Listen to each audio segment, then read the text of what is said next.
The man who returned from the rain. The city always felt a little softer at dusk, especially when the rain began to fall. It was a predictable rhythm, a gentle wash that cleansed the streets almost every evening. For me, Lynn, it was the perfect time for sketching. I'd find my usual spot, tucked under the warm, dry awning of the old corner cafe, the scent of coffee and damp asphalt mixing in the air. My sketchbook would come out, and my pencil would start to trace the blurred lights and glistening reflections of the world before me. And almost every rainy evening, he was there. Across the street, standing at the same corner, was a man holding a simple black umbrella. He became a constant in my sketches, a silhouette against the fading light. He never seemed to be waiting for a bus or for a person. He just stood there, a quiet sentinel in the downpour. He never moved far, never looked up at the windows above or checked a phone in his hand. His gaze seemed fixed on something just beyond, or perhaps on nothing at all.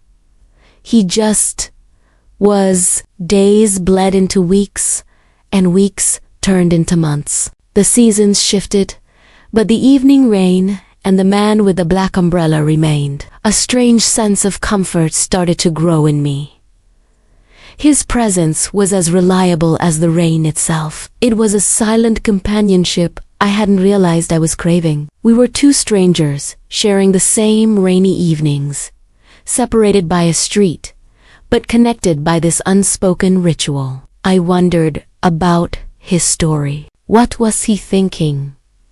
Why was he always there? Was he lonely, or was he content in his solitude? The more I sketched him, the more he became a part of my own story. He was the mystery in my otherwise quiet life. I'd finish my coffee, pack away my sketchbook, and walk home, often glancing back one last time to see his dark figure still standing there, a steady point in a blurry, rain-soaked world. The thought of speaking to him flickered in my mind many times, a shy spark that I'd quickly extinguish. What would I even say? "Hi, I've been drawing you for months." It sounded crazy, even to me. So, I kept my distance, content to observe and wonder. But curiosity is a persistent thing. It grows roots, and eventually, it demands action. One evening, the rain was heavier than usual, drumming a frantic beat on the cafe awning. The reflections on the wet pavement were particularly beautiful, and he was there, as always. A sudden wave of resolve washed over me. I couldn't spend another night just watching. I needed to know. I had to cross the street. Taking a deep breath, I closed my sketchbook and tucked it into my bag. My heart was pounding, a nervous rhythm that matched the falling rain. I told myself it was simple. Just walk across the street. Just say hello. The distance had never seemed so vast. I stepped out from under the awning, feeling the cool spray on my face. I looked both ways, my eyes fixed on the man at the corner. He was still there, his umbrella a black shield against the downpour. This was it. I took a step into the street, my shoes splashing in a shallow puddle. And then it happened. A car, moving way too fast, sped through the intersection, sending a massive wave of grimy street water flying into the air. I jumped back onto the sidewalk with a yelp, shielding my face with my arms. The cold water soaked through my jacket, and for a second, I was just stunned, blinking away the water and the shock. The car was gone in a flash of red taillights. Annoyed and dripping, I wiped my eyes and looked back across the street. My heart stopped. He was gone. The corner was empty. The spot where he had stood for countless nights was now just another patch of wet, empty pavement. I scanned the street frantically. Did he walk away? Did he get into a car? There was no sign of him. It was as if he had dissolved into the rain, a ghost who had finally finished his watch. The familiar comfort I felt from his presence was replaced by a hollow, aching void. I had waited too long. My chance, like the man himself, had vanished in the blink of an eye. The rain continued to fall, but for the first time, it felt cold and lonely. All that was left was the empty street, the sound of the rain, and the lingering question, who was the man with the black umbrella, and would I ever see him again? The days that followed were a blur of gray skies and drumming rain. Each time the clouds gathered and the first drops began to fall, Lynn would rush to her window, her heart a frantic drum against her ribs. She'd press her face to the cool glass, her breath fogging the pain, and she would wait and wait. The corner across the street, once a small stage for a quiet, recurrent play, remained empty. The rain would pour, washing the streets clean, but it never brought him back. A strange and hollow feeling began to bloom in her chest, an emptiness she couldn't quite name or understand. It was as if a familiar melody had abruptly stopped, leaving an unnerving silence in its wake. She had never spoken to him, never even learned his name, yet his absence was a tangible presence, a void that echoed louder with every passing storm. This feeling, this ache, began to spill into her art. Her sketchbook, once filled with the vibrant chaos of city life, was now page after page of the same scene. She drew the empty corner over and over with a frantic, obsessive energy. She drew it in charcoal, the blacks deep and sorrowful. She drew it in pencil, the lines sharp and desperate. She drew the rain-slicked pavement, the glowing streetlights, the glistening shop windows, but always the center of the image was a gaping hole where he should have been. Her drawings were no longer just observations, they were questions, pleas sketched onto paper. Where did you go? Why did you stop coming? The empty space on the page mirrored the growing emptiness inside her. It was a space that demanded to be filled, a mystery that begged to be solved. Her friends would look over her shoulder, puzzled. Another one of the corner. They'd ask. Lynn would just nod, unable to articulate the pull it had on her. The obsession soon leaped from the pages of her sketchbook and into her daily life. She couldn't just draw the absence anymore. She had to find what was missing. She started with the cafe, where she often sat. "Excuse me," she'd say, showing the staff one of her sketches. "Have you seen this man? He's usually here when it rains. Tall, always wears a gray coat, has a black umbrella." The baristas would squint at the drawing, their brows furrowed in thought. Maybe, one would say. But honestly, so many people come and go, especially when it's raining. It's hard to keep track. Their vague responses were frustrating, like trying to grasp smoke. He was so clear in her memory, so solid. How could he be a ghost to everyone else? Her search grew more determined. She moved from the cafe to the other shops lining the street. The bookstore owner, a kind woman with silver hair, shook her head apologetically. "I'm sorry, dear. I don't recognize him." The tailor, the baker, the florist stall, the same answer. It was as if she had imagined him entirely. Was she going crazy? The thought flickered, a small, cold fear. But the memory of him, the way he held his umbrella, the quiet stillness of his presence, it was too real to be a figment of her imagination. No, he was real. He had to be. Her desperation led her to a last resort. Security footage. She managed to convince the manager of a small convenience store opposite the corner to let her look at their tapes from the past few rainy days. She sat for hours in a cramped back office, the air thick with the smell of old cardboard and stale coffee, her eyes glued to the grainy, black and white screen. She fast-forwarded through hours of footage, her finger hovering over the pause button. Cars splashed through puddles, pedestrians hurried by, their faces blurred and indistinct under a sea of umbrellas. There were moments she thought she saw him, a fleeting shadow in a gray coat. But when she paused and zoomed in, the image would dissolve into a mess of pixels. He was there, and yet he wasn't.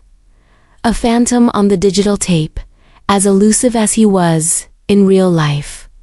No one remembered him clearly. It was as if he had been a watercolor painting left out in a downpour, his features bleeding away until nothing was left but a faint stain. Weeks turned into a month. The rainy season was tapering off, the storms becoming less frequent, softer. Lynn's hope began to fray at the edges. She felt a profound sense of loss for someone she never knew, a grief that felt foolish and yet was overwhelmingly real. One overcast afternoon, as she was walking past the corner for the 100th time, something caught her eye. It was almost hidden, tucked away in the narrow space between the brick wall of the building and a large planter. Leaning there, forgotten and forlorn, was an umbrella, a black umbrella with a simple wooden handle. It was identical to his. Her heart hammered against her ribs. She hesitated for a moment, then reached for it.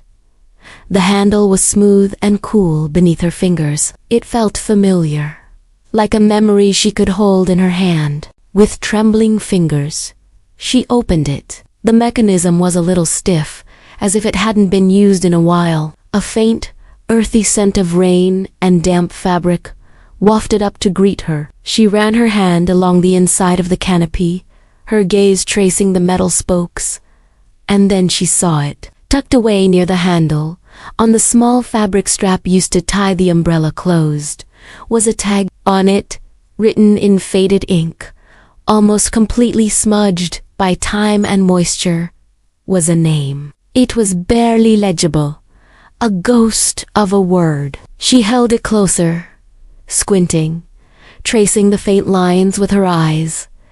M-I-N-H, Min, a name, a single, solid clue in a world of shadows and rain. Min, she whispered it aloud, the sound strange and new on her tongue. The emptiness in her chest didn't disappear, but for the first time, it felt a little less like a void and a little more like a destination. The search wasn't over.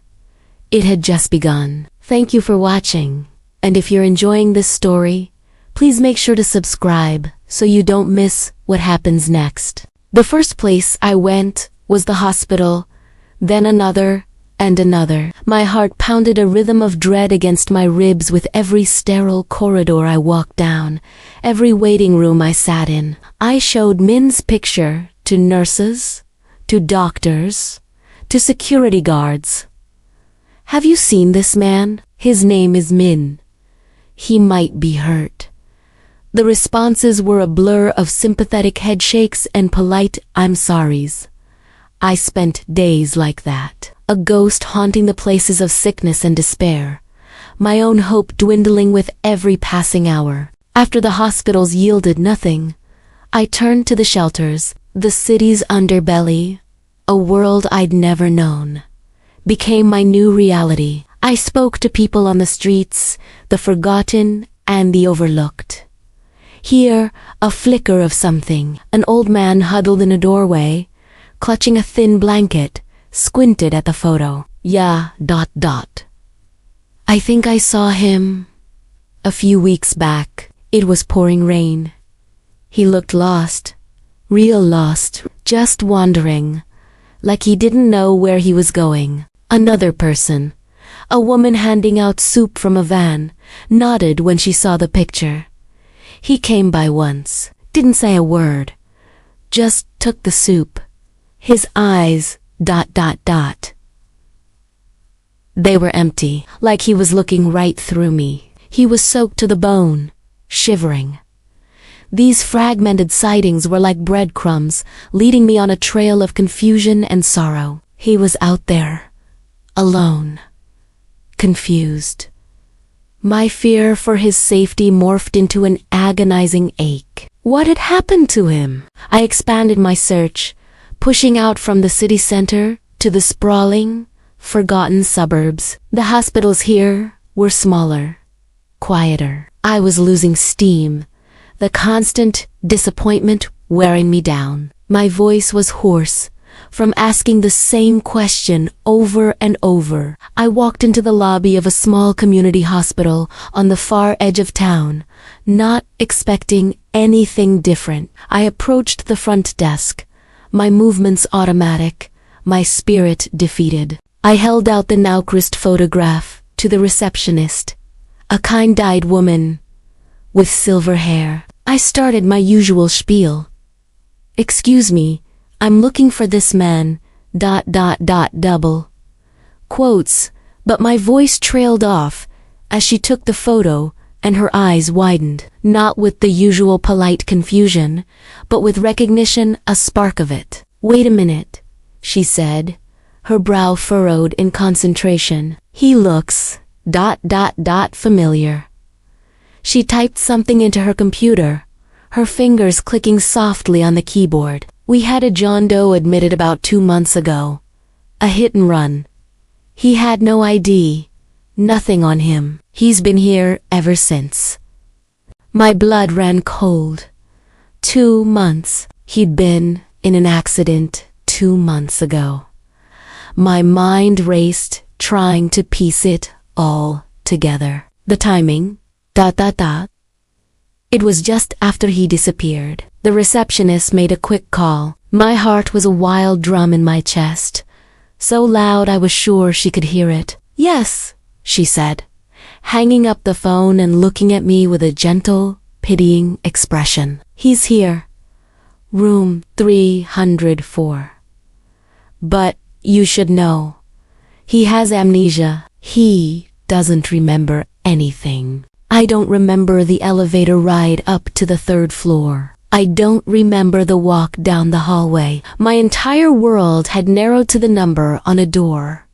304. My hand trembled as I reached for the handle. I pushed the door open slowly, my breath catching in my throat. And there he was.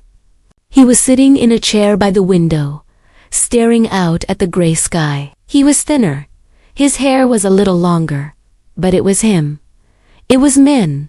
He was alive. A wave of relief so powerful it buckled my knees, washed over me. Tears streamed down my face, hot and fast. I took a step into the room, a sob escaping my lips. "Min." I whispered his name, my voice cracking. He turned his head, his gaze shifting from the window to me. His eyes, the same warm, brown eyes I had memorized, that I had dreamt of for months. But the light in them was different, the spark of recognition, of love, of shared history that I was so desperate to see. It wasn't there. He looked at me a stranger, his expression kind, patient, but utterly blank. It was a polite curiosity, the kind you give someone you've never met before. "Min, it's me," I said, taking another step closer, my hands outstretched as if I could physically pull the memories back into his head. "It's Lin." I repeated my name, the name he used to say like a prayer, like a song, but it meant nothing to him. He offered a small, hesitant smile. "I'm sorry," he said, his voice soft, a little rough from disuse. "Do I, know you?" The question shattered me. All the weeks of searching, of hoping, of praying, I had found him. I had found the man I loved, the man who was my entire world. But he was gone, standing right in front of me, breathing, alive, but gone. The person I knew, the one who held all our memories, had vanished, leaving only his physical shell behind. I had found Min, only to lose him all over again. From that day on, Lynn became a constant, gentle presence in his life. She'd visit the small apartment, her sketchbook always in hand, filled with charcoal drawings of rainy cities. Each one was a different perspective of the same corner, the place he was always drawn to. She'd show him the sketches, her voice soft as she described the way the streetlights blurred on the wet pavement, or how the rain seemed to wash the city clean. He found a strange comfort in her visits, in the quiet companionship they shared. He'd watch her as she worked, her brow furrowed in concentration, and a sense of familiarity would wash over him, as fleeting as a dream upon waking. Sometimes, looking at her sketches, a fragment of a memory would pierce through the fog, a flash of laughter, not his own, but bright and clear, echoing through a downpour. The image of a girl with rain-soaked hair, her eyes wide with a mix of fear and relief. He'd shake his head, trying to grasp the slippery threads of the past, but they would always dissolve before he could weave them into a coherent thought. Lynn never pushed. She seemed to understand the delicate nature of his fractured mind. She'd simply sit with him, sharing the silence, offering him a cup of warm tea, her presence a steady anchor in his sea of confusion. He started to look forward to her visits more than anything. She was the one consistent thing in his life, a beacon of calm. He didn't know why she was so patient with him, this stranger from the rain, but he was profoundly grateful. One evening, the world outside mirrored the turmoil in his mind. A storm raged, thunder rattling the window panes and rain lashing against the glass in relentless sheets. Lynn was there, having arrived just before the heavens opened up. They sat in the dim light of a single lamp, the sound of the storm a constant roar. She was sketching again, but this time the lines were more frantic, more urgent. She drew a car, its headlights cutting through a curtain of rain, tires screeching on slick asphalt. As his eyes fixed on the drawing, the sound of the thunder outside seemed to morph into the squeal of brakes and the sickening crunch of metal. The fragmented images that had haunted him for so long began to rush together, colliding with a force that stole his breath.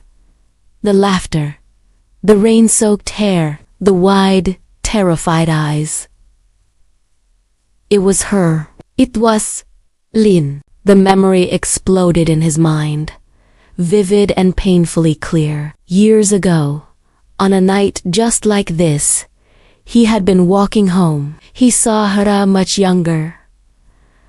Lynn stepped off the curb, completely absorbed in the song playing through her headphones, oblivious to the car careening around the corner. Without a second thought, he had lunged, shoving her back onto the sidewalk just as the car skidded past. He had taken the brunt of the impact, not from the car itself, but from the hard fall against the pavement. He remembered the blinding pain in his head, the world spinning into darkness, and the last thing he saw was her face, looking down at him, tears mixing with the rain. He had saved her life. That was the missing piece. The fall had caused the head injury, the one that had slowly chipped away at his memories, leaving him in this state of perpetual twilight. And since that day, a part of him, a deep, subconscious part, had never forgotten. It was that part that drew him back to that corner every time it rained. A silent, unknowing vigil. He wasn't waiting for something. He was waiting for someone. He was waiting for her, the girl he saved, the girl whose face he couldn't place but whose presence was imprinted on his soul. The room was silent, save for the storm and his own ragged breathing. The fog had lifted. The years of confusion, of aimless wandering, of standing alone in the rain, it all suddenly made a devastating kind of sense. He looked at Lynn, who had stopped drawing and was now watching him, her expression full of a sorrowful understanding, as if she had known this moment would come. The sketches, the visits, the patience, it was all her way of trying to help him find his way back. A tear traced a path down his cheek, the first he'd shed in years. He reached out, his hand trembling, and gently touched her arm. The words came out in a whisper, barely audible above the storm, but they carried the weight of a lifetime of waiting. "It was you," he breathed, his voice thick with emotion. "All this time. You were the reason I stood in the rain." Lynn's own eyes filled with tears, and she placed her hand over his. In that small touch, a connection that had been severed by fate and forgotten by time was finally restored. The rain no longer felt like a lonely companion, but a witness to their reunion. The storm outside raged on, but inside the small, lamplit room, a different kind of storm had finally passed, leaving behind a quiet, profound peace. He was no longer lost. He had found his way back, not just to a memory, but to the person who had been waiting for him all along. The rain slowly tapers off, and the angry drumming on the pavement softens into a gentle patter. I look up, and there it is, a single, brilliant ray of sunlight, breaking through the dense, gray clouds. It feels like the world is taking its first breath after holding it for too long. Lynn is still standing there, a soft smile playing on her lips. She adjusts her grip on the umbrella, moving it from over her head to a space right between us, a silent invitation, a shared shelter. This time, it's not for one, but for two. The handle is cool against my fingers as my hand finds hers, our fingers lacing together naturally, as if they've done this 1,000 times before. We start walking, our steps falling into an easy rhythm. We're heading back toward that same corner, the very spot where the strange, rainy day encounter began. It feels different now, though. The street corner isn't just a place anymore. It's a beginning. The city sounds fade into a gentle hum, the puddles reflecting the now brightening sky. It's funny, isn't it? How a simple object, a simple gesture can unlock something so deep. Looking at our intertwined hands, I finally understand. Sometimes, the heart remembers what the mind has forgotten. And in that quiet moment, walking into the sunlight, I know that for us, this isn't an ending. It's a rediscovery. Thank you so much for watching our story. If you enjoyed it, please like and subscribe for more. We'll see you in the next one.